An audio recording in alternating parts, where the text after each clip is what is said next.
ఒక్కడివే కాబట్టి డీలా పడతావా? ఎవ్వరు సపోర్ట్ చేయట్లేదు కాబట్టి చేతులు ఎత్తేస్తావా? ఇక ఈ పోరాటం నా వల్ల కాదయ్యా, ఇంత మట్టుకు చాలంటావా? నేను ఒక్కడినే ఉన్నాను, రోషం కలిగి ఉన్నానంటావా? దేవుడు రెప్పపోట్లోని దగ్గరికి వచ్చేస్తాడు. హల్లెలూయా.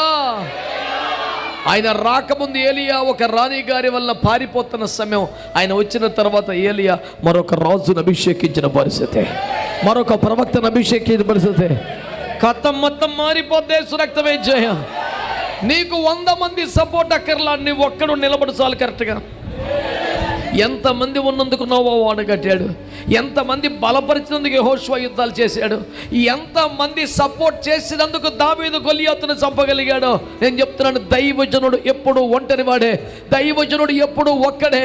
అతను ఒంటరిగా నిలబడుతున్న సమయాల్లో దేవుడు అతని పక్కన ఉంటాడు.